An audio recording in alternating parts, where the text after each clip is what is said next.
We use our friend from last week, 192, 172, 16. I'll try not to do that again. Boy, 172, 16, 00. That's a class B. It starts off with the default mask of 00, 255, 00. And then we've got a range of 172, 16, 00 to 172, 16, 255, 255. Okay, so we'll do the same thing, right? We'll do the binary. So we'll make our table here sort of. Dot 00. This looks like. All right, we got a little noise in the background, but we'll see if we can manage it. Remember, so here we got a bunch of class Bs, and so the action is going to take place right here in the second octet, and we're going to steal a bit here, right? Which does the exact same thing as in the class C. So it's actually very simple, or actually, straightforward when we have the previous example. So I don't care what's here now. Right? So again, I'm looking for those binary patterns, and we find out that we can aggregate these two together. We can do these two, right? Because of that pattern right there, 16 and 17, because I don't care what's here or here, right? We'll make it red. There we go. I don't care what's there, because now anything ended with that 0 becomes 0. The binary pattern changes again, and there it is.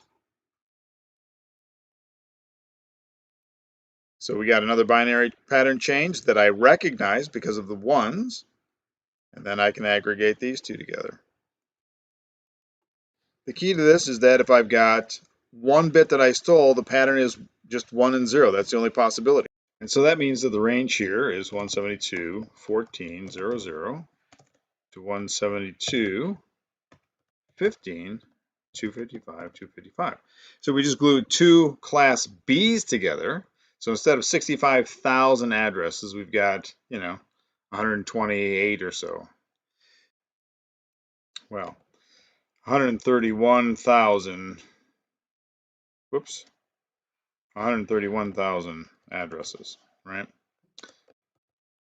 Okay, and so that would be the same thing here. Now, if I stole this one, right, by making it a 0, we'll turn it red again. What happens?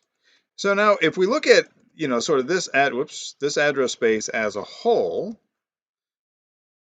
where previously, if I was a router and I had a routing table entry for all of these, so let's say here, we got, 10 or 11 entries here.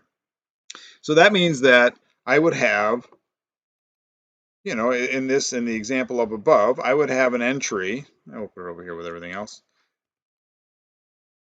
So the entry would be 172.14.00/16, right? But I would have 10 or 11 of those for all of these networks.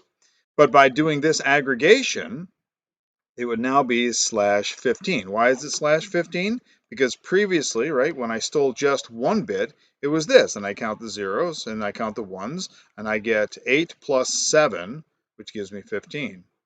Well, now when I change this one to a 0, it now changes this mask to a 14. And what does that do? Well, in addition to doubling the address space again, it says, well, I don't care what you put in any of these patterns. So now if we start to take a look at the patterns and we find the ones that begin with 0, 1, I'm sorry, 0, 0, right? 0, 0, 0, 1, 0, 1, 1, 0, and 1, 1, those now become the ones that we aggregate together. So if we look at our pattern here, oh, look, it changes right there. So I'm going to ignore this one for a second, and we will now address one that'll be on the screen. And we say, okay, let's start at 172.16.00. And we know that we originally started with a /16 or 255, 255. Now where are all the patterns that match? Well, 1, 2, 3, 4, and it doesn't change again till right there. And now that becomes important because we're still paying attention to that based on the ones down here. So that means that I can aggregate anybody that's got those 4 patterns, and that which means these 4 networks right here. Which means that my range would be 172.16.00 to 172.19.255, or 4 Class Bs, or 260,000 addresses, thereabouts, right? The new mask would be 172.16. Oh, I'm sorry. Let's do the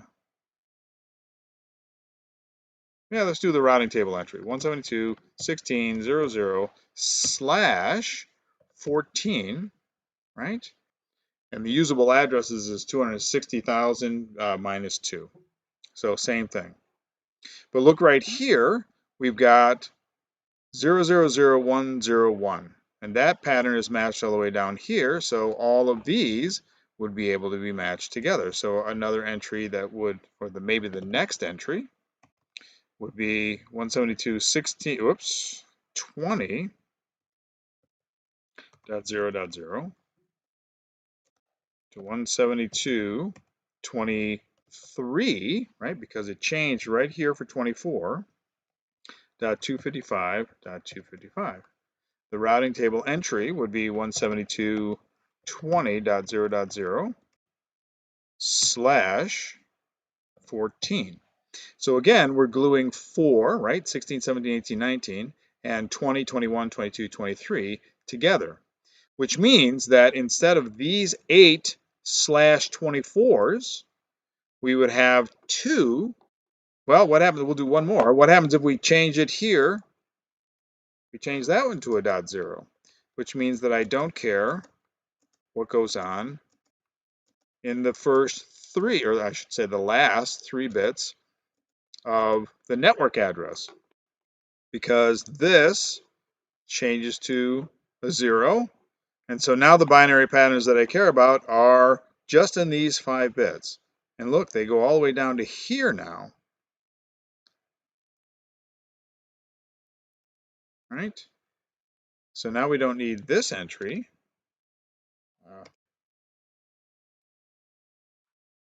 And because we glued 8 together, we're now going to realize that my range of possible addresses is 172.16.00 to 172.23.255.255, and my routing table entry would now be a /13. Why? Because 8 plus 5 gives me 13 ones in the mask. Now, how do we know that this is the possible range of addresses? Well, because I've got all zeros in the mask, and it doesn't matter what I put in any of these values. Right? Any of these. It just doesn't matter because they're going to be zeroed out. Now, when we get down to here, this binary pattern to the left is different. And so I would have to have another entry. If I was being consistent, I would, have another entry down here. Something like this. Right? But there we have it. So if you did the ANDing process and you put any value in these now 19 bits, you would all get the same value. They would all come out to be 172.16.00. And that's your Class B supernetting example. So with subnetting and supernetting and aggregation summarization, we're just netting that address space, right? So now what we're doing when we supernet or aggregate routes together, we are increasing the size of the address space. Not because we want to have more hosts on the address space, but really it's about grouping the networks together so that we can shrink the routing table size. And again, the way that we did that is we changed the net mask.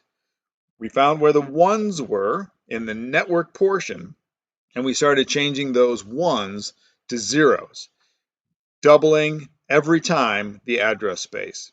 So we glued 2 together, then we glued 4 together, and then we glued 8 together, and so on and so forth.